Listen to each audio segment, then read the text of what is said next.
ప్రస్తుతం భారత్ పాకిస్తాన్ మధ్య యుద్ధ వాతావరణం మరింత వేడెక్కుతుందా? అటు ఎల్ఓసిలో కానీ సరిహద్దుల్లో కానీ భారీగా పాకిస్తాన్ ఆర్మీ బలగాలను మోహరిస్తున్న నేపథ్యంలో త్రివిధ దళాధిపతులతో కొద్దిసేపటి కిందట ప్రధాని నరేంద్ర మోదీ భేటీ అయ్యారు. అలాగే భద్రతా సలహాదారుగా ఉన్న అజిత్ దోవల్తో ఇప్పటికే 2 సార్లు భేటీ అయిన వాతావరణం అయితే కనిపిస్తోంది. జమ్మూ అలాగే కాశ్మీర్లో పరిస్థితి అయితే కొంత ఇబ్బందికరంగా ఉన్న వాతావరణం. ప్రజలని ఆర్మీ అలర్ట్ చేస్తోంది. చాలామంది ఊర్లు వదిలి వెళ్ళిపోతున్న వాతావరణం అయితే ఇక్కడ కనిపిస్తోంది. ఇది ఎక్కడి వరకు దారితీయచ్చు? ఈ అంశంపై మనం మాట్లాడబోతున్నాం. మనతో పాటు నిపుణులైన రిటైర్డ్ ఆర్మీ అధికారులు ఉన్నారు. మనతో పాటు 10 స్టూడియోలో ఉన్నారు కల్నల్ వివి రావు గారు. అలాగే బయట నుంచి లైవ్లో పాల్గొంటున్నారు మేజర్ కృష్ణారెడ్డి గారు. రైట్, వివిరావు గారు, పరిస్థితి ఎలా ఉండొచ్చు సార్? అంటే డే 4 ఒక రకంగా ఆపరేషన్ సింధూర్ డే 4 ఈరోజు అర్ధరాత్రి పాకిస్తాన్ దాడులు పాల్పడుతోంది. మనం గట్టిగానే తిప్పికొడుతున్నాం. కానీ ఈరోజు కొంత పరిస్థితి డిఫరెంట్గా ఉంది. ఉదయం నుంచి కూడా కంటిన్యూగా పాకిస్తాన్ డ్రోన్లతోనూ మిసైల్స్తో అటాక్ చేస్తున్న పరిస్థితి, షెల్లింగ్ చేస్తున్న వాతావరణం అయితే మనకి కనిపిస్తోంది. సరిహద్దుల్లో ఆర్మీ బలగాలను కూడా పాక్ మోహరిస్తుందంటే భారత్ డైరెక్ట్గా చెబుతోంది. ఏం జరగచ్చు సార్? ఇది ఎక్కడి వరకు దారి తీయచ్చు? ఇప్పుడు మనం చేయాల్సిందేంటి? మొన్న రాత్రి 400 డ్రోన్ల వరకు పాకిస్తాను లే నుంచి కంప్లీట్ గుజరాత్ వరకు ఉన్న మిలిటరీ ఇన్స్టలేషన్స్ అన్నిటి మీద సర్వేలెన్స్ డ్రోన్స్ పంపించి వాళ్ళు ఇన్ఫర్మేషన్ సేకరించాలని చూశారు. ఎంతవరకు సక్సెస్ అయ్యారో అన్నది వాళ్ళకే తెలియాలి. కొంతవరకు సక్సెస్ అయ్యి ఉండొచ్చు. చాలా వాటిని షూట్ డౌన్ చేసినా కానీ ఈ లోపల పంపించిన వాళ్ళకి వీడియో కెమెరాస్, డిజిటల్ ఫొటోస్ ఇవన్నీ వాళ్ళకి చాలా సహకరిస్తాయి. నిన్న రాత్రి మాత్రం ఒక ఫటాఫ్ మిసైల్ న్యూక్లియర్ క్యాపబుల్, ఓకే, ఇది ఢిల్లీ సైడ్ ప్రయోగిస్తే మన ఎయిర్ డిఫెన్స్ సిస్టము దాన్ని సిర్సాలో కూల్చివేసింది. దాని లైన్ ఆఫ్ డైరెక్షన్ చూస్తే ఢిల్లీ కానీ, మథురా కానీ, ఆగ్రా కానీ ఇవే రేంజ్లోకి వస్తాయి. ఓకే, సో ఇది మనం జాగ్రత్తగా గమనించాల్సింది ఏంటంటే ఈరోజు 10 గంటలకి వాళ్ళ న్యూక్లియర్ కమాండ్ అథారిటీకి మీటింగ్ పిలిచారని వార్తల్లో వచ్చింది. అవును, ఉదయం 10 గంటలకి మీటింగ్ రిజల్ట్స్ ఏంటో మనకు తెలియదండి. కాదు ఏంటంటే ఈ డ్రామా 2019లో కూడా వాళ్ళు చేశారు. ఇది ఎప్పుడు వాళ్ళకి థ్రెట్ వచ్చినా కానీ చేస్తారు. ఇది బేసికలీ ఏంటంటే వెపన్ వాడడానికి కాకుండా ముందర ఇంటర్నేషనల్ కమ్యూనిటీకి ఎక్కువ చెప్తారు. నిన్న రాత్రి వాళ్ళ కాన్ఫిడెన్స్ పెరిగిందండి. ఎందుకంటే IMF $1 బిలియన్ లోన్ శాంక్షన్ అయింది. అన్ఫార్చునేట్లీ ఇది తప్పనిసరిగా పరోక్షంగా అయినా సరే డిఫెన్స్ పర్పస్ కోసమే వాడతారు. అందులో 100% గ్యారంటీ. రెండోది ఏంటంటే మనది ఉన్న ఏరియా 400 డ్రోన్స్ ద్వారా వాళ్ళకి రీజనబుల్ ఇన్ఫర్మేషన్ వచ్చి ఉంటుంది.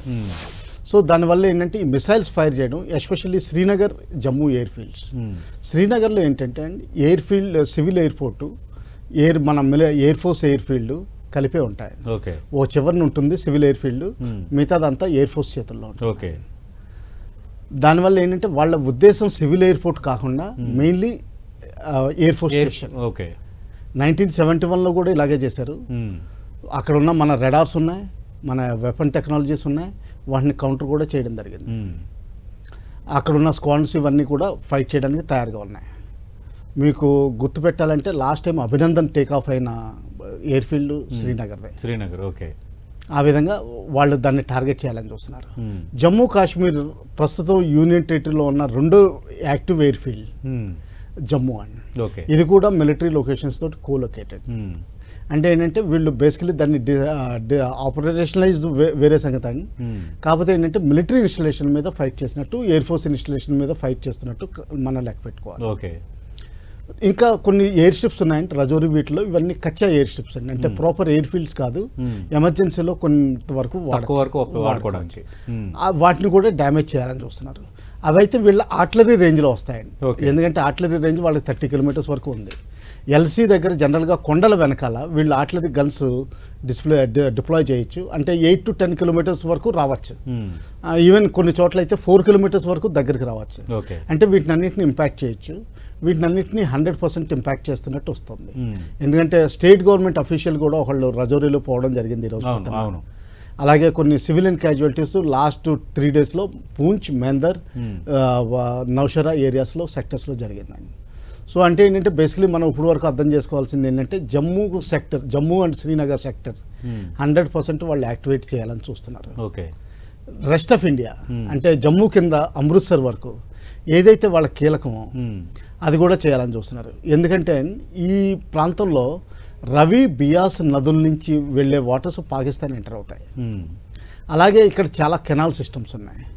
మొన్న ఒక రిపోర్ట్ వచ్చిందని, మీడియా రిపోర్ట్ వచ్చిందంటే చెనాబ్లోంచి కొంత వాటర్ రిలీజ్ చేసి మనం టెస్ట్ చేసేవాని.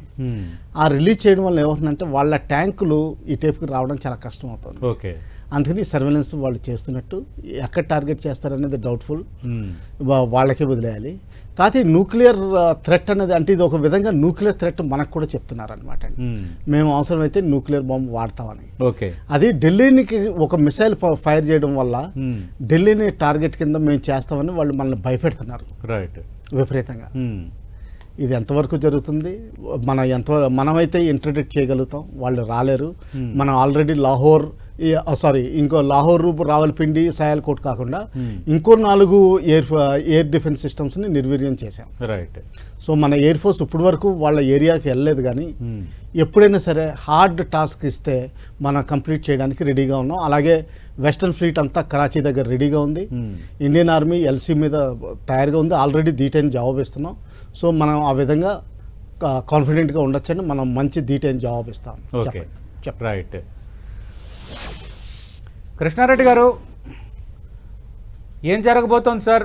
మీరు ఉదయం కూడా చాలా అంశాలు ప్రస్తావించారు. ఇప్పుడు ఇంకా పరిస్థితి ఇంకా పెరుగుతోంది తీవ్రత.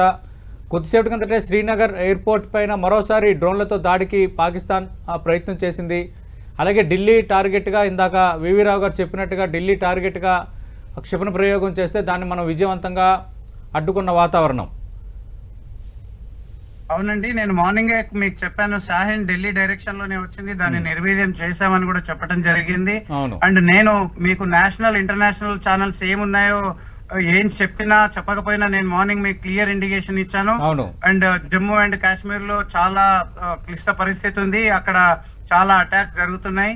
అండ్ ఆర్టిఫిషియల్ లింక్ కంటిన్యూస్ గా జరుగుతుంది, అట్లాగే డ్రోన్స్ అటాక్ జరుగుతుంది. అండ్ ఆల్రెడీ వాళ్ళ ఫైటర్ జెట్స్ కూడా ప్రయత్నం చేశాయి, వాటిని కూల్చడం కూడా జరిగింది లాస్ట్ నైట్. సో ఇంకొకటి మీకు ఇప్పటివరకు కవర్ కాని న్యూస్ ఏదైతే ఉందో, బటియాండాలో కూడా ఎయిర్ ఫీల్డ్ ని ధ్వంసం చేసే ప్రయత్నం చేశారు వాళ్ళు.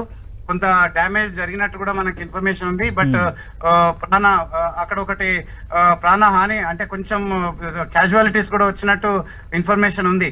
ఏది ఏమైనప్పటికీ కూడా యాక్చువల్లీ సతీష్ గారు, మనం మార్నింగ్ గురించి మాట్లాడుకుంటూనే ఉన్నాము. గవర్నమెంట్ ఆఫ్ ఇండియా బహుశా మీరు లైవ్ ప్రెస్ మీట్ ఏదైనా పెడితే చూసుంటారు. దాని రిజల్ట్ ని బట్టి ఈ రోజు యాక్షన్ ఉంటుంది. ఇప్పటివరకు ఆర్మీ కేవలం బార్డర్ లోనే పనిచేస్తుంది కనుక ఈ రోజు ఆ ఆర్మీకి పని పెట్టే అవకాశం ధీటుగా కనిపిస్తుంది. ఎందుకంటే పాకిస్తాన్ 3 రోజుల నుంచి కూడా ఏమాత్రం వాళ్ళ యొక్క ఆ యొక్క ఏమంటారు వక్రబుద్ధిని ఏమాత్రం మార్చుకోలేదు. ఇలాగే కేవలం northern side, northern Udhampur head quarter, western command head quarter, అట్లాగే army establishments, airports, air force stations ని మాత్రమే టార్గెట్ చేసే ప్రయత్నం చేస్తున్నారు. అండ్ అట్లాగే క్రాస్ బార్డర్ షిల్లింగ్ ఏదైతే అవుతుందో, ఆర్టిలరీ ఫైరింగ్ ఏదైతే అవుతుందో, ఈ రోజు మార్నింగ్ కూడా ప్రస్తావించాను. రజౌరి కమిషనర్ వాళ్ళ ఫ్యామిలీ కూడా టోటల్ మరణించినట్టు మనకి మీరే ముందు చెప్పారు సార్. కరెక్టే, అవును. సో అది జరిగింది. అండ్ ఎందుకంటే నాకు అక్కడ లోకల్ సోర్స్ ఉండటం వల్ల నాకు అప్డేట్ ఇన్ఫర్మేషన్ అక్కడ నుంచి వస్తుంది కనుక నేను మీకు అది కన్వే చేయగలుగుతున్నాను. అండ్ డెఫినెట్ గా ఇప్పుడు టోటల్ ఎయిర్ ఫీల్డ్ ని మనం నిర్వీర్యం చేసినప్పటికీ కూడా ఈ యొక్క Jammu and Kashmir across the border LOC cross ఏదైతే ఉందో దాన్ని మనము నిర్వీర్యం చేయాల్సినటువంటి అవసరం ఉంది, పోస్టులను ధ్వంసం చేయాల్సినటువంటి అవసరం ఉంది. అండ్ తప్పకుండా మన గవర్నమెంట్ అండ్ చీఫ్స్ ఆ డైరెక్షన్ లో వెళ్తున్నారని అనుకుందాం. అండ్ అయిపోయింది, 3 days టైం ఇచ్చాం పాకిస్తాన్ కి కనుక ఇకపైన ఐ డోంట్ థింక్ ప్రపంచానికి చెప్పగలిగాము. 2 రోజుల్లో ఫస్ట్ డే కూడా వాళ్ళు అటాక్ చేసిన తర్వాత మనం పార్షియల్ గా అంటే ప్రిసైజ్ గా సెలెక్ట్ చేసి మిలిటరీ రిలేటెడ్ ఎస్టాబ్లిష్మెంట్ పైన మనం చేసాము. ఎక్కడ కూడా సివిలియన్ క్యాజువాలిటీస్ కి మనం పూనుకోలేదు. కానీ అలాగే నిన్న కూడా అదే చేసాం. నిన్న ఎయిర్పోర్ట్స్ ఆల్మోస్ట్ ఆల్ వాళ్ళ రన్వేస్ అన్ని కూడా మనం డిస్ట్రాయ్ చేయడం జరిగింది, రడార్ సిస్టమ్ ని నాశనం చేయడం జరిగింది. ఏది ఏమైనప్పటికీ కూడా ఈ రోజు మనము ఉన్న డ్యామేజ్ ఇప్పటివరకు 99.99% ని మనము యాంటీ మిజైల్ సిస్టమ్ తో మనము ఇంటర్సెప్ట్ చేసి కంప్లీట్ గా డిస్ట్రాయ్ చేస్తున్నటువంటి పరిస్థితి. అండ్ ఇప్పుడు ఈ సమయంలో మార్నింగ్ డేలో కూడా మనకి డ్రోన్స్ రావటము, తర్వాత మిజైల్స్ రావటము, ఇది ఒక బ్యాడ్ సిగ్నల్ గా మనం తీసుకోవాల్సినటువంటి అవసరం ఉంది. నేను మనకి ఖచ్చితమైన నమ్మకం ఉంది ఈ రోజు one point of time correct టైంలో డిసిషన్ తీసుకుంటారు ఏం చేయాలనేది నా ముఖ్య ఉద్దేశం. అండ్ నేను చెప్తుంది ఏంటి అని అంటే, మనం ఇక్కడ ఎన్ని కూర్చొని మాట్లాడినా కూడా గ్రౌండ్ రియాలిటీ డిఫరెంట్ గా ఉంది కనుక అది చీఫ్స్ తప్పకుండా మానిటర్ చేస్తున్నారు. లోకల్ ఫార్మేషన్స్ కూడా అప్డేట్స్ ఇస్తున్నారు. అండ్ ఏం చేయాలన్నది స్ట్రాటజీ ఉంటుంది మన ఫోర్సెస్ దగ్గర కనుక మనం దాని గురించి ఎక్కువగా మాట్లాడాల్సిన అవసరం లేదు. మనం ఏం చేస్తున్నాము అనేది డెఫినెట్ గా స్ట్రాటజికల్ గా వెళ్తుంది కనుక, సో డిస్క్లోజ్ చేయకుండా చేస్తే మంచిది కనుక I think everything is going on right.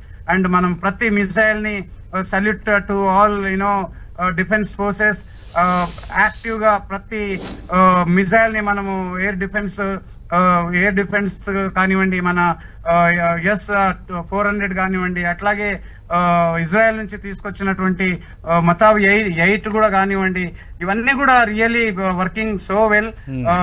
తప్పకుండా మనము అట్లాగే DRDO తయారు చేసినటువంటి యాంటీ మిజైల్ సిస్టమ్ కూడా మనం LOC లో యాక్టివేట్ చేయటం జరిగింది. సో తప్పకుండా ఇవన్నీ 100% మనకి రిజల్ట్స్ ఇస్తున్నాయి. సతీష్ గారు, ఏది జరిగినా మంచి జరుగుతుంది అనేది ఒక దృఢమైనటువంటి నమ్మకం ఉంది. అండ్ మనము లాహోర్ ఎయిర్ ఫీల్డ్ ని కూడా ధ్వంసం చేయడం జరిగింది. అంటే ఆల్మోస్ట్ ఆల్ పాకిస్తాన్ ని నిర్వీర్యం చేశాం, కానీ ఇంకా అది సరిపోవట్లేదు. వాళ్ళకి ఇంకా పెద్ద ఎత్తున కావాలని అడుగుతున్నారు కనుక మనం ఇవ్వాల్సినటువంటి అవసరం ఉంటుంది. అండ్ ఇంకొకటి, మనము ఇది నీచ్ కమినే కుత్తే అని అంటాం. ఆ కుత్తేలో నేను చెప్పాలి అని అనుకుంటే పాకిస్తాన్ ఏదైనా రేటింగ్ ఇస్తే ఫస్ట్ వస్తుంది కనుక, ఏదైనా వక్రబుద్ధి ఇప్పుడు ఏ విధంగా ఢిల్లీని టార్గెట్ చేశారు అంటే మనం పాకిస్తాన్ ఎలా వదిలిపెట్టాలి సార్? వదిలిపెట్టే పరిస్థితి ఉండదు. అండ్ తప్పకుండా మన ప్రధానమంత్రి గారు ఆ డైరెక్షన్ లో వెళ్తూ ఉంటారు, ఆలోచిస్తున్నారు. అండ్ డిఫెన్స్ ఫోర్సెస్ కూడా అదే రకంగా వెళ్తుంది అనేది నేను భావిస్తున్నాను సార్. Right sir. కృష్ణారెడ్డి గారు, మీరు లైవ్లోనే ఉండండి. అంటే వివి రావు గారు ఇందాక రక్షణ శాఖ మీడియా సమావేశంలో ప్రధానంగా భారత పౌరులను పాక్ టార్గెట్ చేస్తోంది, అలాగే పౌర విమానాలను అడ్డం పెట్టుకొని దాడులకు పాక్ ప్రయత్నిస్తోంది అని వ్యామ్కేష్ సింగ్ ఒక ప్రకటన చేశారు. అంటే ఎట్లా సార్? అంటే పౌర విమానాలను అడ్డు పెట్టుకొని అటాక్స్ చేయటం అంటే ఏ విధంగా చేస్తారు? ఇప్పుడు లాహోర్ ఎయిర్పోర్ట్ ఉందండి. లాహోర్ ఎయిర్పోర్ట్లో 2 రోజుల క్రితమే మనం ఎయిర్ డిఫెన్స్ సిస్టమ్ని డ్యామేజ్ చేసాం. అవును. మనం లాహోర్ ఏరియాలో జనరల్గా అటువంటి సమయంలో మన ఇండియా అయితే మాత్రం సివిలియన్ ఫ్లైట్స్ని రానివ్వదు. ఎందుకంటే సివిలియన్ లైవ్స్ వాళ్ళు మనం పోగొట్టకూడదండి. వాళ్ళు ఏంటంటే మిలిటరీ పర్సనల్ కాదు, పోనీ యుద్ధానికి తయారై రాలేదండి. కానీ లాహోర్ ఎయిర్పోర్ట్లో మీరు ఈ రోజుని రాడార్ సాఫ్ట్వేర్ ఏదైనా సరే డౌన్లోడ్ చేసి చూస్తే ఎయిర్ క్రాఫ్ట్స్ దిగుతున్న రిపోర్ట్స్ కనిపించినాయండి. నిన్న చూపించారు కూడాను. నిన్న సాయంకాలం కూడా ఎయిర్ క్రాఫ్ట్ దిగినాయండి. అలాగే కరాచీలో కూడా దిగుతున్నాయి. కరాచీలో అయితే టర్కీ నుంచి వచ్చిన లాజిస్టిక్స్ విమానాలు దిగినాయి. అందులో చాలా వరకు డ్రోన్స్ దిగినాయండి. అదే డ్రోను పొద్దున్న అటువంటి టైప్ డ్రోన్ ఒకటి పొద్దున్న శ్రీనగర్లో వాడారు విత్ పేలోడ్, అంటే డ్యామేజ్ చేయడానికి, ఏదైనా సరే టార్గెట్ డ్యామేజ్ చేయడానికి. ఇవి చాలా మంచి, అంటే వరల్డ్లోనే రినౌండ్ డ్రోన్స్ ఇవి. ఇప్పుడు వరకు చీప్ చైనీస్ డ్రోన్స్ వాడారండి వాళ్ళు సర్వేలెన్స్కి. ఇప్పుడు కొంత అత్యాధునమైన టర్కీ, యాక్చువల్గా టర్కీ ఏంటంటే ఈ రోజున వరల్డ్లో దాదాపు లీడర్ అండి, మంచి కంబాట్ ఎఫెక్టివ్నెస్లో లీడర్గా ప్రూవ్ చేసుకుంది. అజర్బైజాన్ వార్లో కూడా వాళ్ళు ప్రూవ్ చేసుకున్నారు. అంటే ఏంటి సార్, ఈ డ్రోన్ల పరంగానే ఇంకా వేరే పరంగా? డ్రోన్స్ వాళ్ళు డెలివరీ ఇస్తున్నారు. తర్వాత అంటే వాళ్ళు, నేను అనుకోవడం నా అభిప్రాయం ప్రకారం, అంటే ఇజ్రాయెల్కి మించా టర్కీ? ఇజ్రాయెల్ కూడా టెక్నాలజీ పరంగా కానీ కొంచెం? ఇజ్రాయెల్ మించి కాదండి, టర్కీ నాటోలో భాగం అండి. The only Muslim country in NATO. Okay. ఆ విధంగా వాళ్ళకి ఫుల్ టెక్నాలజీ వేరే వాళ్ళకి ట్రాన్స్ఫర్ చేయడానికి పవర్ ఇవ్వరండి. సో అదేంటంటే బర్కెత్యార్ అని చెప్పి ఒక మంచి ఇది చీఫెస్ట్ కాస్ట్లో, అంటే ఇప్పుడు ఏంటంటే కాస్ట్ కూడా చూసుకోవాలండి. ఇప్పుడు అజర్బైజాన్ అన్నది చాలా బీద దేశం, కాకపోతే ఏంటంటే ఇస్లామిక్ దేశం అయింది. యుద్ధంలో అయినప్పుడు టర్కీ ఏం చేసిందంటే అండి, ఎప్పుడైతే 100 సంవత్సరాలు అయిందండి టర్కీ అది సుల్తాన్ పోయి, అంటే సుల్తాన్ని తీసేసి, వాళ్ళు ఏమనుకుంటున్నారంటే ఇంకా ముస్లిం వరల్డ్కి మేము లీడర్స్ అవ్వాలని చెప్పి ప్రస్తుతం ఉన్న లీడర్కి ఒక కాన్సెప్ట్ ఉందండి. చాలా టర్కీ ఆయన ఎక్స్ట్రీమ్ రైట్ అంటారు. ఓకే. ఆ లీడర్షిప్ గెయిన్ చేయడానికి ఇటువంటి పనులు చేస్తున్నారు అనమాట అండి. ఇస్లామిక్ దేశాలకి అన్ని విధాలుగా హెల్ప్ ఇస్తున్నారు. అందులో ఏంటంటే కాస్ట్ తక్కువ, క్వాలిటీ ఎక్కువ. ఓకే, అంటే దీనికంటే దీటైన మంచి మన దగ్గరే ఉన్నాయండి. మన దగ్గర అమెరికన్ రీపర్స్ కూడా ఉన్నాయి. కానీ అంటే ఈ విధంగా ఆప్టిమల్ ప్రోడక్ట్ కింద వాళ్ళకి సప్లై చేస్తున్నారు. బహుశా నా అభిప్రాయం ప్రకారం వాళ్ళు ట్రైనింగ్ కూడా ఇస్తున్నారు మనుషులు పంపించి. ఎందుకంటే ఇంత తొందరగా ట్రైనింగ్ ఇవ్వడం, వాటిని ఆపరేట్ చేయడం అంత ఈజీ కాదండి. కొంతమంది మ్యాన్ పవర్ను కూడా ఆపరేట్ చేస్తున్నట్టు నాకు అభిప్రాయం అండి. ఇప్పుడు టర్కీలో భూకంపం వస్తే ఫస్ట్ మన భారతదేశమే స్పందించింది, సాయం అందించింది, వైద్య సామాగ్రి పంపించింది, ఆహార పదార్థాలు పంపించింది. అంటే ఈ దేశాలకి కనీసం ఆ దౌత్య నీతి, విశ్వసనీయత అవేమి ఉండవా సార్? వాళ్ళకి ఏంటంటే మనం ఏంటంటే వసుదైవ కుటుంబం అని మనం ఎప్పుడు ఫస్ట్ మన ఓన్ కాన్సెప్ట్. వీళ్ళు ఈ రోజున టర్కీ ఇలా చేసిందని మన కాన్సెప్ట్ వదలకూడదండి. టర్కీ ఏంటంటే ఒకప్పుడు ఇస్లామిక్కి క్యాపిటల్ కింద లెక్క వాళ్ళు ఖలీఫా అనేవారు. ఖలీఫా అనేవారు తెలుగులో. ఆ ఖలీఫా అన్నది దాదాపు 13వ శతాబ్దం నుంచి 20వ శతాబ్దం వరకు వచ్చారు. అంటే దాదాపు 7 శతాబ్దాలు అంత రూల్ చేసిన తర్వాత ఇంకా లీడర్షిప్ తీసుకోవాలనుకుంటారండి. అదొకటి. సెకండ్ థింగ్ ఏంటంటే ప్రస్తుతం ఉన్న ప్రైమ్ మినిస్టర్ ఏంటంటే ఆయన కూడా కొంచెం ఫండమెంటలిస్ట్. అదే విధంగా ఎలక్షన్ ర్యాలీలో పైకి వచ్చాడండి. లేకపోతే ఈయన కూడా అంత మామూలుగా పాపులర్ ఏం కాదు. ఈయన కూడా పదవీచ్యుతుడిని చేయాలని చాలామంది ట్రై చేస్తున్నారు. ఆ విధంగా చూడాలండి. అలా కేవలం ఈ లాజిస్టిక్ సప్లై కాదండి. కరాచీ పోర్ట్లో వాళ్ళది ఒక కార్వెట్ ఉందండి. అది చిన్న సైజు మిసైల్స్, కానీ మిసైల్స్ ఇవన్నీ ఉన్న ఫైర్ చేయగలిగే క్యాపబిలిటీ ఉన్న నేవల్ షిప్. 2500 టన్స్ ఎంతో డిస్ప్లేస్మెంట్ అండి దాన్ని. అటువంటి షిప్ని తీసుకొచ్చి కరాచీ పోర్ట్లో పెట్టారు. ఇప్పుడు మనకి ప్రాబ్లం ఏమవుతుందంటే మన వెస్టర్న్ ఫ్లీట్ ఓపెన్గా కరాచీ పోర్ట్ని అటాక్ చేయాలంటే టర్కిష్ షిప్ ఉంది. సేమ్ ఇదే డ్రామా ఈ ఇస్లామిక్ లింకేజెస్ ఉంది కాబట్టి మనం అటాక్ చేయకూడదు. ఎందుకు అంటే ఏమవుతుందంటే ఒకవేళ పొరపాటుని ఈ మిసైల్ వెళ్ళి టర్కీకి షిప్కి తగిలింది అనుకోండి, అది కుప్పకూలిపో అదే మునిగిపోతుంది. మునిగిపోతుంది కరెక్టే. కానీ ఇలాంటి పరిస్థితుల్లో టర్కీ అక్కడ తేవటం అనేది వాళ్ళు తప్పు అవుతుంది కదా. ఇప్పుడు మన రక్షణకి పాకిస్తాన్ మన ఎయిర్ బేస్ పైన, మన ఎయిర్పోర్ట్ల మీద అటాక్ చేస్తున్నప్పుడు మన కరాచీ పోర్ట్ మీద మొన్న రాత్రి కూడా మనం అటాక్ చేసాం. ఇప్పుడు యాక్చువల్గా ఏంటంటే ఇండియా యాక్చువల్గా డిక్లేర్ చేయలేదండి. వార్ డిక్లేర్ చేసి ఇది నో గో జోన్ అని డిక్లేర్ చేయాలండి. ఆ డిక్లేర్ చేసినప్పుడు తర్వాత టర్కీ ఏదైనా తప్పు చేస్తే వాళ్ళది బాధ్యత. మనం ప్రస్తుతానికి ఇంకా డిక్లేర్ చేయలేదు. అంటే టెక్నికల్లీ వ్యాలిడ్ పాయింట్. ఇదే విధంగా 1965లో ఇండోనేషియా హెల్ప్ తీసుకున్నారండి. 71 వార్లో కూడా అమెరికన్ ఫ్లీట్ హెల్ప్ తీసుకున్నారు పాకిస్తాన్. ప్రతిసారి నేవీ హెల్ప్ అలా తీసుకున్నారు. ఈ విధంగా మన ఇండియాని కౌంటర్ చేయాలని చూస్తున్నారు వీక్గా ఉన్నా కానీ. అది చూడాలి. అంటే పాకిస్తాన్కి టర్కీ బలమా, భారత్కు ఇజ్రాయెల్ బలం అంటే ఏది ఎక్కువ సార్? ఇండియాకి ఇజ్రాయెల్ బలం ఎక్కువ అండి. ఎందుకంటే వాళ్ళకు ఉన్న టెక్నాలజీ, తర్వాత ప్యాషన్, తర్వాత ఇంకోటి ఏంటంటే ఒక విధంగా చెప్పాలంటే I don't want to digress in to another topic. ఏంటంటే ప్రపంచంలో ఒక బ్రాకెటింగ్ అవుతుందండి. క్రిస్టియానిటీ, జూయిజం, హిందూయిజం ఇదంతా ఒక బ్రాకెట్, ఇస్లాం వేరే బ్రాకెట్. దీన్నే ఇస్లామోఫోబియా అని వెస్టర్న్లో వోక్స్ అందరూ అంటున్నారు. ఇది బ్రాకెటింగ్ అవుతున్నప్పుడు ఏమవుతుందంటే అండి, యూరోప్ని ఇస్లాం టేక్ ఓవర్ చేసేస్తుందని చెప్పి ఇన్ 10 yearsలో రిపోర్ట్స్ వస్తున్నాయి, వేరియస్ స్టడీ రిపోర్ట్స్. తర్వాత వాళ్ళ యాక్టివిటీస్ కూడా అలా కనిపిస్తున్నాయి.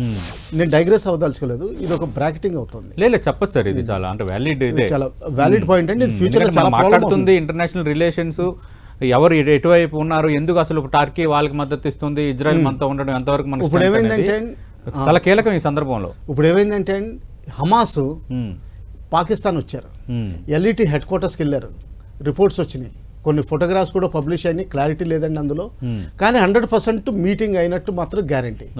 ఇందులో నేను అనుకోవడం ఏంటంటే కొన్ని టెక్నిక్స్ వాళ్ళ దగ్గర నుంచి నేర్చుకోవాలని, కొంతమంది షెల్టర్ ఇవ్వడానికి, ఇంకా అవసరమైతే హమాస్ ఎలాగా ఇజ్రాయెల్ తోటి ఫైట్ చేయలేదు, ఆ క్యాడర్స్ ఖాళీగా ఉంటారు.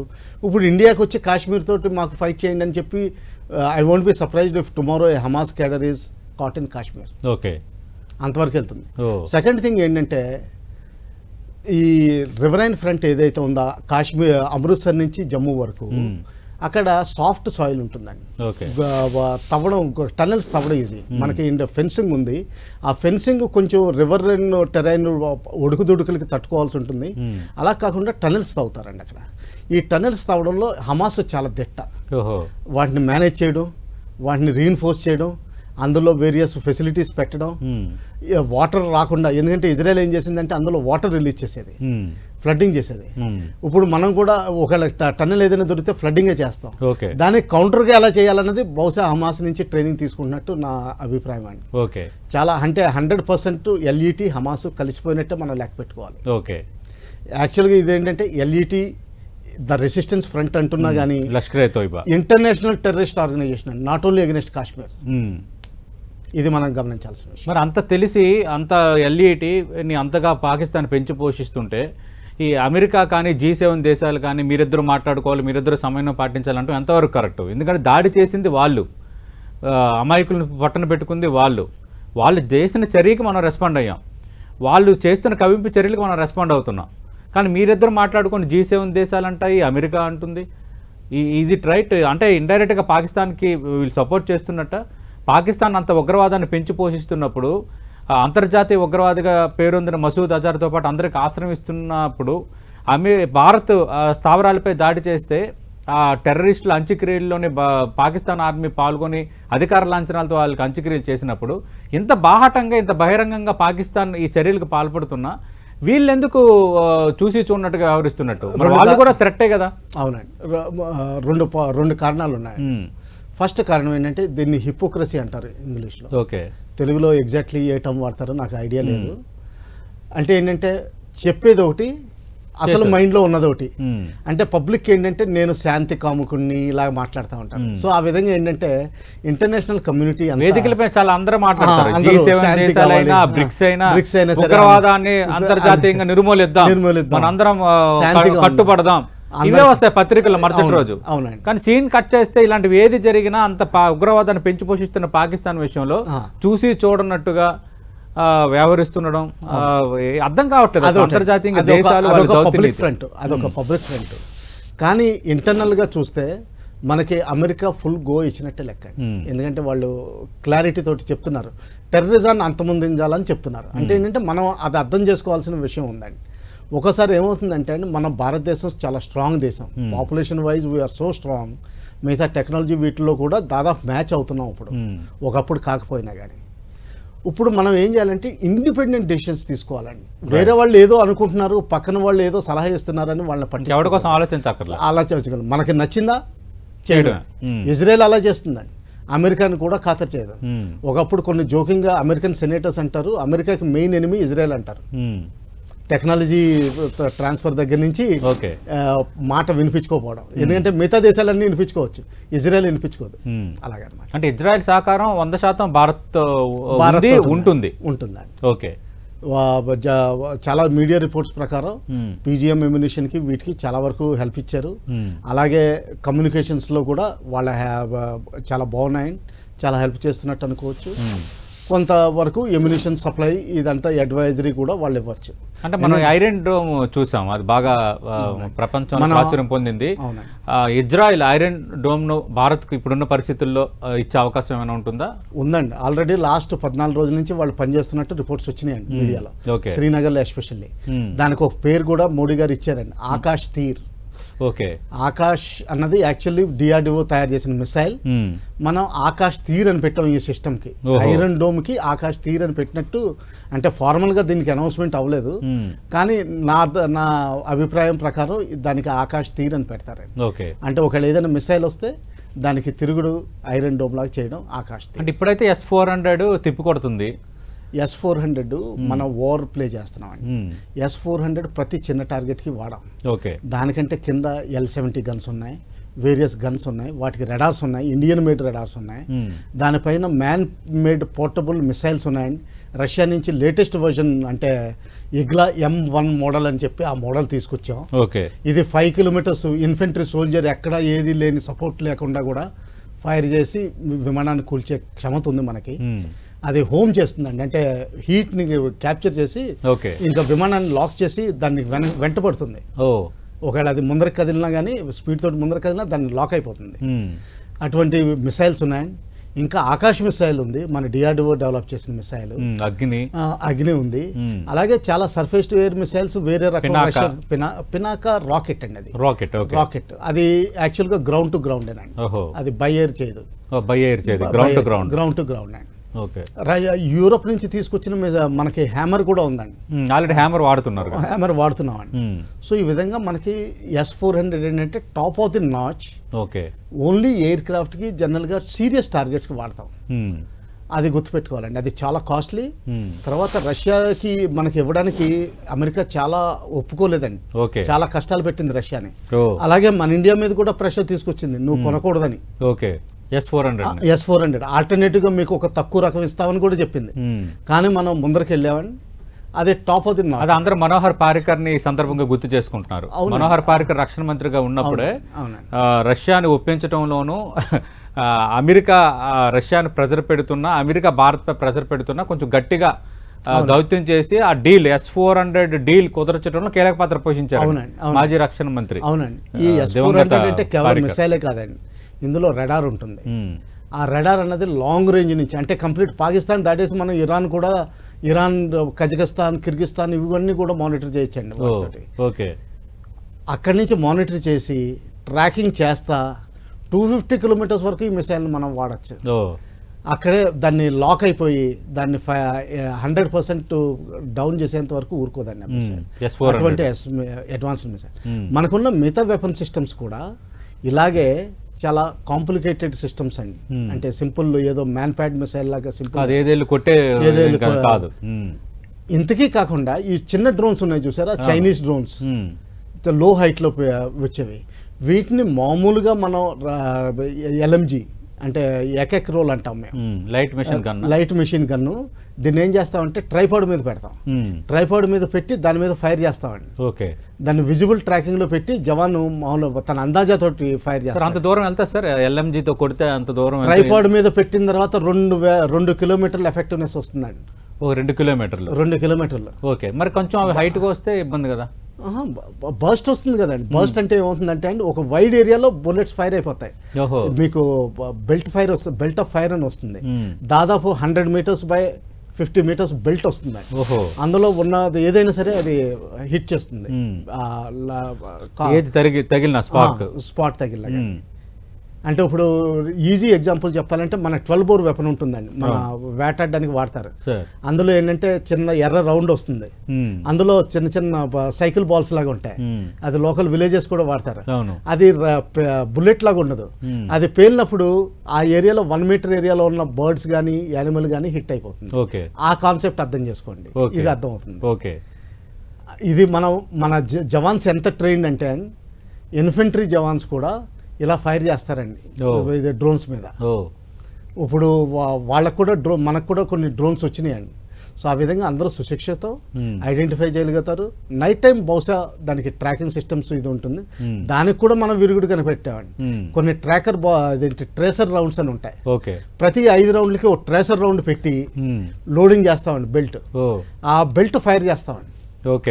దానివల్ల ఏంటంటే మన బుల్లెట్లు ఎటు వెళ్తున్నాయో, అంటే ఇప్పుడు అది కదులుతుంది అనుకోండి, ఆ డైరెక్షన్ లో తిప్పుతాం అనమాట అండి, అంటే మనం తిప్పాలి.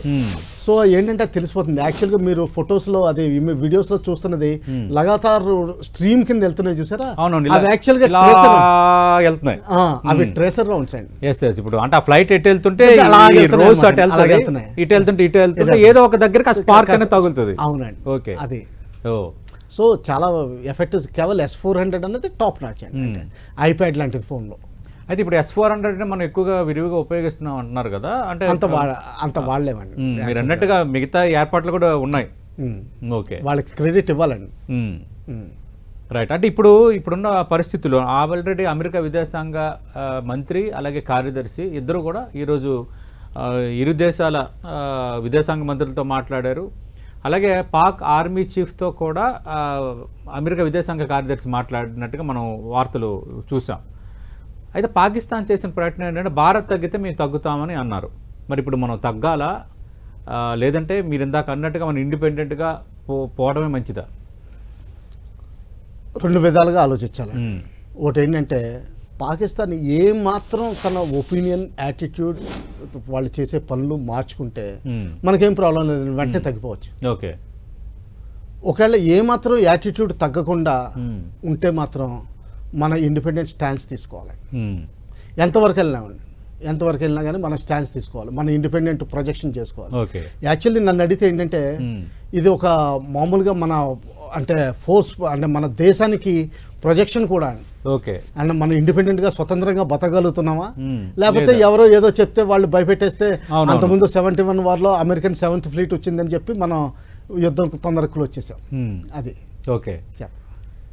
పాక్ అదే ఇప్పుడే వస్తుంది, ఉద్రిక్తతను తగ్గించేందుకు మేము సిద్ధంగా ఉన్నామని పాక్ విదేశాంగ మంత్రి చేసిన ప్రకటన ఇప్పుడు మనం బ్రేకింగ్ న్యూస్లో చూస్తున్నాం. అందుకు మీరు అన్నట్టుగా ఇప్పుడు స్వతంత్రంగా మనం దేన్నైనా ఫేస్ చేయగలం, వాళ్ళ కోసమో వీళ్ళ కోసమో వాళ్ళ మెప్పు కోసమో దేనికోసమో మేము ఆగవాన్ని చూపించుకోవడానికి కూడా ఇది మంచి అవకాశం. కాబట్టి మరి మన కేంద్ర ప్రభుత్వం ఆలోచన ఏమై ఉండొచ్చు, నెక్స్ట్ స్టెప్ ఏ విధంగా ఉండొచ్చు, దానిపై వివి రావు గారు అంచనా ఏంటో. ప్రస్తుతం ఎదురవుతున్న సవాళ్లు పరిస్థితుల నేపథ్యంలో భారత ప్రభుత్వ నిర్ణయం ఏమై ఉండొచ్చు, ఈరోజు ఏం జరగబోతోంది? వివి రావు గారు, ఈరోజు అంచనా ఏంటి సార్? మనం చాలా అంశాలు మాట్లాడాము, దౌత్యపరంగా మనకు వస్తున్న సపోర్టు, అలాగే టెక్నికల్గా మనం ఎంత సౌండ్గా ఉన్నాం, అలాగే వెపన్స్ పరంగా ఎంత సౌండ్గా ఉన్నాం, ఇన్ డీటెయిల్గా చాలా బాగా మీరు ఎక్స్ప్లెయిన్ చేశారు. చాలా ఇంట్రెస్టింగ్, నాకే చాలా ఇంట్రెస్టింగ్ అనిపించిందంటే ఖచ్చితంగా వీక్షకులకి మాత్రం ఇంకా తెలుసుకోవాలన్న ఇది ఉండడం. థ్యాంక్స్ అండి. ఈ యాక్చువల్లీ అవగాహన చాలా అవసరం. ఎస్ సార్, అవును. ఎందుకంటే అందరం S-400తో అన్నీ చేస్తున్నారు అనుకుంటున్నాం, కానీ ఆల్రెడీ ఇజ్రాయెల్ మనకి తెర వెనక ఎంత సహకారం చేస్తుంది, ఆల్రెడీ ఐరన్ డోమ్ LOC వెంట ఉంది అని ఇలాంటివి వింటున్నప్పుడు మనకు కూడా ఒక రకమైన వీఆర్ రెడీ పెరుగుతుంది. Absolutely sir, absolutely sir. మరి ఇప్పుడున్న పరిస్థితుల్లో మీ అంచనా ఏంటి సార్? భారత ప్రభుత్వం ఏం చేయొచ్చు సార్ ఇప్పుడున్న పరిస్థితి? ఇప్పుడు వరకు మనది స్టాండ్స్ క్లియర్ అండి. ఫస్ట్ థింగ్ ఏంటంటే జమ్మూ కాశ్మీర్లో నో నెగోషియేషన్. ఆ రోజు పివి నరసింహరావు గారు 91లో చేసిన పార్లమెంటరీ రెజల్యూషన్ మన ఆర్టికల్ 370/35 క్లోజర్ ద్వారా చేసాం. అందులో క్లారిటీ ఉంది. వాళ్ళు ఆ మాత్రం పాకిస్తాన్ ఆ మాత్రం రిలీజ్ అవ్వాలండి. ఇండియా గ్రోయింగ్ దేశం, సూపర్ పవర్ అవ్వబోతోంది, economically super strong, population wise కూడా 5 times, ఆర్మీ వైజ్ అంటారా కనీసం 2 times 3 times, టెక్నాలజీ బాగుంది, ప్రోగ్రెస్ అయింది. సో ప్రస్తుతానికి ఒకవేళ నిజంగా వాళ్ళ కాశ్మీర్ తోటి ఏదైనా ప్రాబ్లం ఉన్నా కానీ ఫ్యూచర్కి వదిలేయాలండి, వాళ్ళ డెవలప్మెంట్ మీద ఫోకస్ చేయాలి. టెర్రరిస్ట్ ఆర్గనైజేషన్ ద్వారా మనం ఏదో కాశ్మీర్ లాగేసుకుంటామంటే ఎంత మూర్ఖుడైనా సరే ఈ పాటికి రిలీజ్ అయ్యి ఉండాలండి. ఓకే, అది క్లారిటీ. సెకండ్ థింగ్ ఏంటంటే ఎప్పుడైతే ఈ మేజర్ ఇన్సిడెంట్ అయిందో మనం రిజాల్వ్ తోటి రిస్ట్రెయింట్ తోటి వాళ్ళకి టెర్రరిస్ట్ స్థావరాలే టార్గెట్ చేసాం. సెకండ్ థింగ్ వాళ్ళు ఇదేంటిది ఏదైనా చేయబోయినా కానీ మనం ఓన్లీ ఎయిర్ డిఫెన్స్ సిస్టమ్స్ని తీసి మన రిజాల్వ్ చూపించాం. అంటే ఏంటంటే మన క్యాపబిలిటీ చూపించాం. రావలపిండిలో ఎయిర్పోర్ట్ని అటాక్ చేయడం ద్వారా, ప్రైమ్ మినిస్టర్ రెసిడెన్స్ దగ్గర ఫైర్ చేయడం ద్వారా, ఆర్మీ హెడ్ క్వార్టర్స్ని అటాక్ చేయడం ద్వారా మన క్యాపబిలిటీ చూపించాం. అంటే ఏంటంటే మీ పాకిస్తాన్లో ఏ భూభాగమైనా సరే మేము చిత్తడి చేయగలం నిమిషాల్లోని. తర్వాత మన ఎయిర్ డిఫెన్స్ సిస్టమ్స్ చూపించాం, మీది ఏది పనికి రాకుండా చేస్తున్నామని. ఈ పాటికి వాళ్ళకి కళ్ళు తెరిచి ఉండాలండి. కానీ అలా కనిపించటం లేదు కదా, ఇంకా ఏదో ఒకటి చేస్తూనే ఉన్నారు. వాళ్ళలో ఏమాత్రం సేనిటీ ఉన్నా కానీ నేను అనుకోవడం కొంతమంది ఉన్నారండి సేన్ పీపుల్. అంటే నవాజ్ షరీఫ్ గారే ఉన్నారు, ఆయన సేన్ అన్న కానీ ప్రస్తుతానికి మన పరిస్థితి గురించి సేన్ అనుకోవాలి. ఎందుకంటే ఆయన కార్గిల్ ఫేస్ చేశారు, ఆయనకి ఫేస్ చేశారు ఆల్రెడీ. వాతావరణం ఏర్పడినప్పుడు భారత్ తో ఇలాంటి కవ్వింపులకు పాల్పడవద్దు అని సోదరుడే కదా ప్రస్తుత ప్రధాని షహబాజ్ షరీఫ్ వార్తలు కూడా వచ్చాయి. ఆయన ఏంటంటే ఆయన స్ట్రెస్ చేస్తున్నారు, అరే వదిలేసుకోండి ప్రస్తుతానికి సీజ్ ఫైర్. ఇప్పుడు ఫేస్ సేవర్ అయిందండి, పాకిస్తాన్ ప్రూవ్ చేసింది ఏదో మా దగ్గర 400 డ్రోన్లు పంపించేసాము, లే నుంచి బొజ్జు వరకు చేసాము. ఆ ఫేస్ సేవర్ అయిపోయింది. ప్రజలకు ఏదైనా అమ్ముకునేవ్వండి, మేము వాళ్ళ 20 విమానాలు కోలుగొట్టేసాం, 100 మందిని చంపేసాం, ఏదైనా చెప్పుకోండి. తర్వాత వాళ్ళ బ్యాంక్స్ లూట్ చేసాం, తర్వాత ఏటీఎంలు పని చేయకుండా చేసాం, తర్వాత వాళ్ళ ఎలక్ట్రిక్ నెట్వర్క్స్ అన్ని పారగొట్టేసాం. ఇంక చెప్పుకోవాల్సింది ఏదైనా చెప్పుకునేవాడిని. కాకపోతే ఏంటంటే ఇప్పుడైనా సరే వాళ్ళు రిలీజ్ అయ్యి అలా చేస్తే పర్వాలేదు. కానీ ఓటే ప్రాబ్లం ఉందండి నాకు. ఏంటంటే జనరల్ అసీం మునీర్ ఏంటంటే ఈయన ఒక హఫీజ్. మొన్న ఒక వీడియో సర్క్యులేట్ అయింది, ఒక మోటివేషన్ చేస్తున్న వీడియో. అందులో ఆయన అల్లాని ప్రేరేపించి అల్లా కోసం ఫైట్ చేయమంటున్నాడు, పాకిస్తాన్ గురించి ఫైట్ చేయమంటలేదు. అది చాలా బ్యాడ్ అండి. ఫస్ట్ కాంబినేషన్ ఆఫ్ ఈయన ఏంటంటే ultimate product of Zia fundamentalism. ముల్లా కమ్ ఆర్మీ చీఫ్ ఏంటంటే మోస్ట్ రాంగ్ కాంబినేషన్. ఓకే, ఈయన ఇంకా పవర్లో ఉన్నాడు.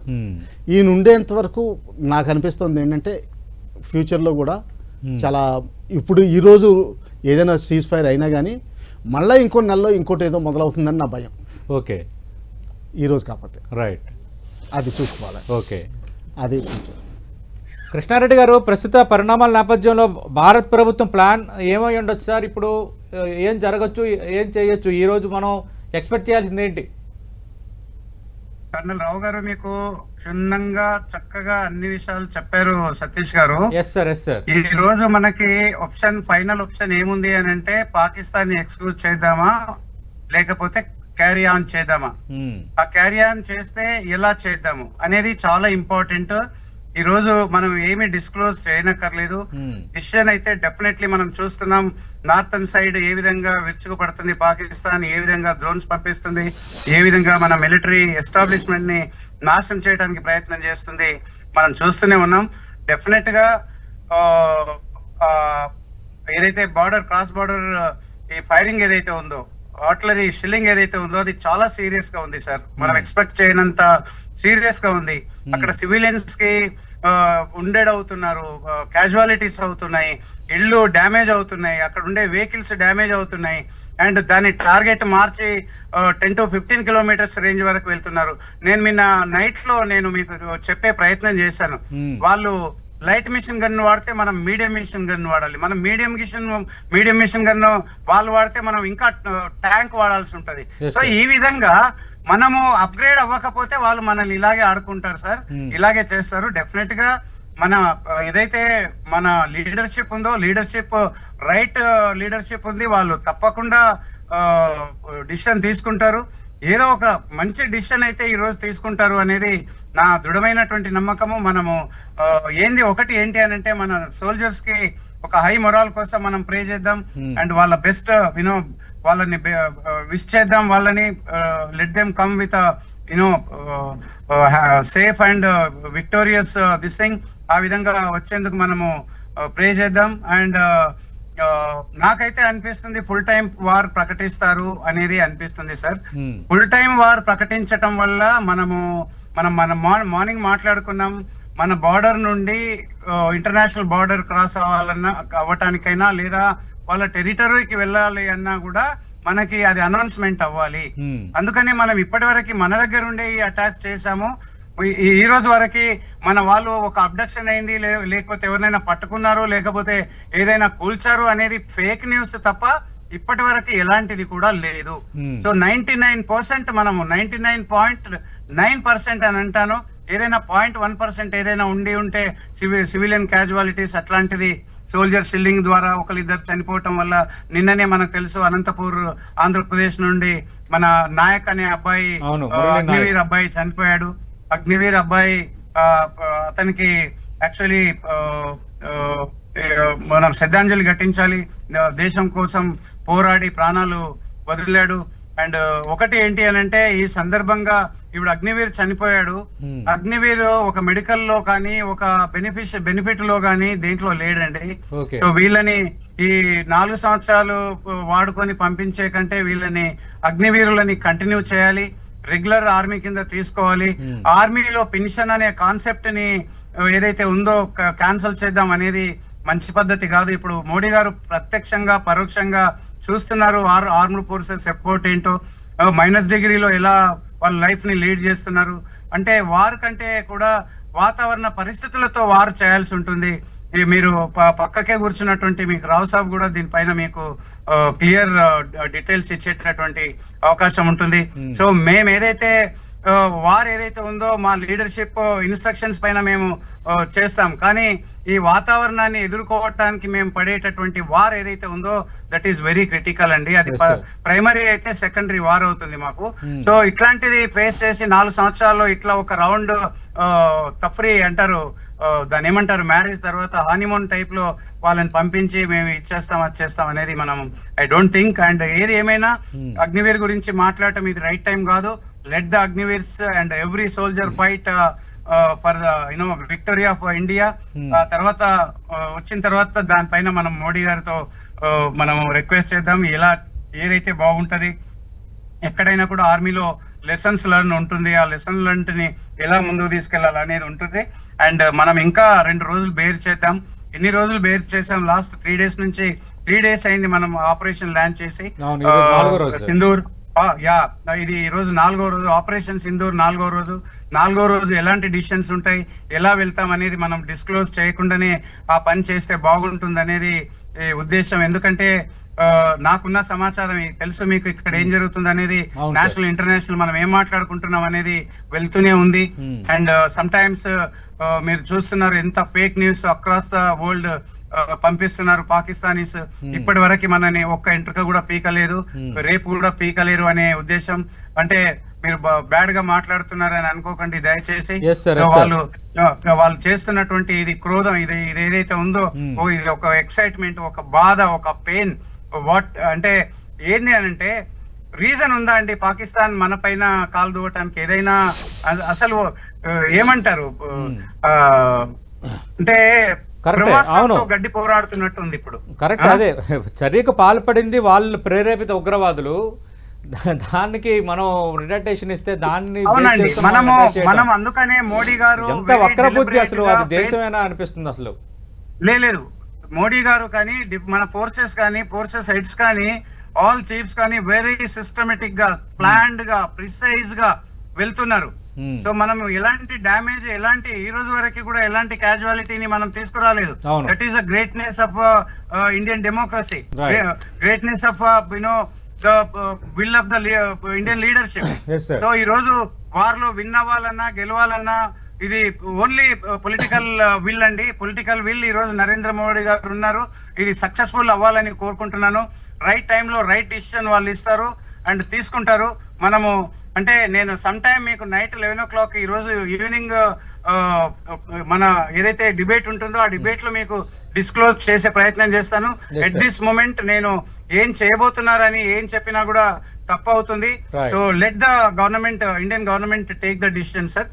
అండ్ సతీష్ గారు మీకు ఇంకేదైనా డౌట్, క్లారిఫికేషన్ శ్రోతల కోసం ఏదైనా ఉంటే పెద్దలు కర్నల్ రావు గారు ఉన్నారు మీ పక్కకే, అట్లాగే మీరు నన్ను కూడా అడగొచ్చు, నేను కూడా ప్రయత్నం చేస్తాను. రైట్ అంటే వివి రావు గారు, అంటే ఇప్పుడు సర్ప్రైజింగ్ ఎలిమెంట్స్ ఏమి ఉండొచ్చు మన వైపు నుంచి పాకిస్తాన్ కి? ఇంకా సర్ప్రైజ్ ఏముందండి దాని అర్థం? మీరు సతీష్ గారు మీరు మమ్మల్ని డిక్ చేస్తున్నారండి, బాగా డిక్ చేసి పని చేయకండి సార్. మీరు 10 రోజుల నుంచి మనం ఏం చెబుతుంటే అది జరుగుతుందా లేదా? నేను ఏదైనా చెబితే మీరు రేపు జరుగుతుంది అని అంటే నేను కానీ రావు మీరు చెప్పిందంతా ఇదైంది. అదే సార్ నేను వివి రావు గారిని కూడా అడుగుతున్నాను. ఎందుకంటే ఇప్పుడు ఎయిర్ బేస్లు అటాక్ అయ్యింది, ఎయిర్పోర్ట్స్ అటాక్ అయ్యాయి, మన ఎక్కడ కూడా సివిలియన్స్ని మనం టార్గెట్ చేయట్లేదు. బట్ వేర్ యాజ్ పాకిస్తాన్ మాత్రం మన ఆర్మీతో పోరాడలేక సివిలియన్స్ని టార్గెట్ చేస్తున్న పరిస్థితి. దీనికి మన ప్రతిస్పందన ఎలా ఉండాలని అంటున్నాను నేను. మనం కూడా సీరియస్గా లైన్ ఆఫ్ కంట్రోల్ మీద మనం కూడా గన్స్ ఓపెన్ చేసేవాడిని, హెవీ వెపన్రీ వాడుతున్నాం.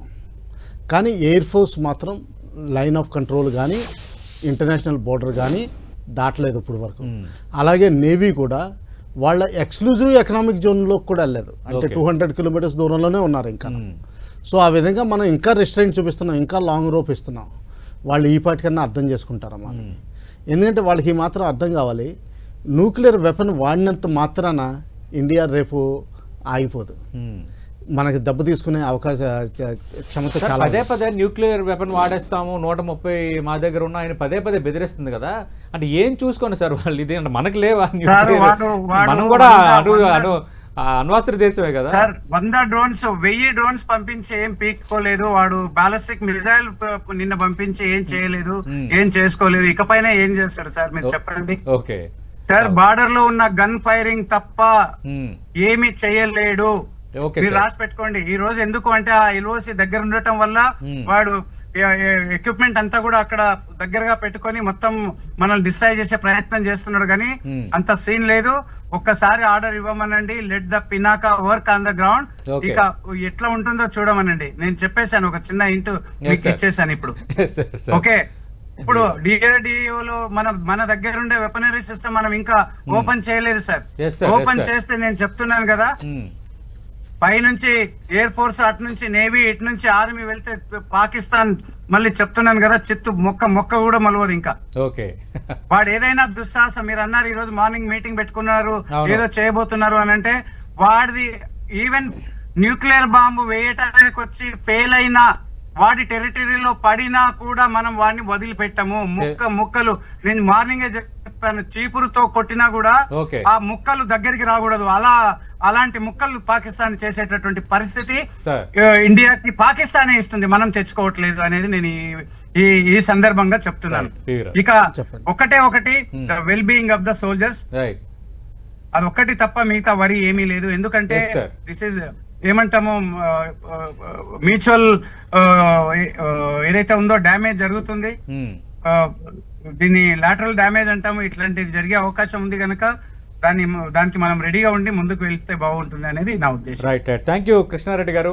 10 టీవీకి ఏ సందర్భంలోనైనా మీరు అందుబాటులో ఉండాలని కోరుకుంటున్నాం సార్. ఎందుకంటే చాలా కీలక పరిణామాలు, కీలకంగా అసెస్ చేయగలుగుతున్నారు, అంచనా వేయగలుగుతున్నారు. వివీరావు గారికి మీకు కూడా అదే అపీల్ 10 టీవీ వైపు నుంచి కనిపిస్తోంది. రైట్, ఈరోజు చూద్దాం ఏం జరగబోతుంది, మన రియాక్షన్ ఎలా ఉండబోతోంది. ఇప్పటికే మనం రియాక్షన్లోనే ఉన్నాము, అయినప్పటికీ కూడా ప్రొయాక్టివ్గా ఉండాలి అన్న ఒక డిమాండ్ అయితే బలంగా పెరుగుతుంది. ఎందుకంటే మనం దౌత్యనీతిని పాటిస్తూ వాడు అటాక్ చేసినప్పుడు మనం దానికి తగ్గట్టుగా ప్రతిస్పందిస్తున్నాం. అలా కాకుండా ప్రొయాక్టివ్ దిశగా మరి కేంద్ర ప్రభుత్వం ఎలాంటి నిర్ణయం తీసుకోబోతుందా, పాకిస్తాన్కి మరికొన్ని సర్ప్రైజ్ ఇవ్వబోతుందా, let us wait and see. Thank you V V Rao గారు, థ్యాంక్ యూ కృష్ణారెడ్డి గారు. ఇది వార్ బ్రేకింగ్ సంబంధించి 10 టీవీ స్పెషల్ డిబేట్.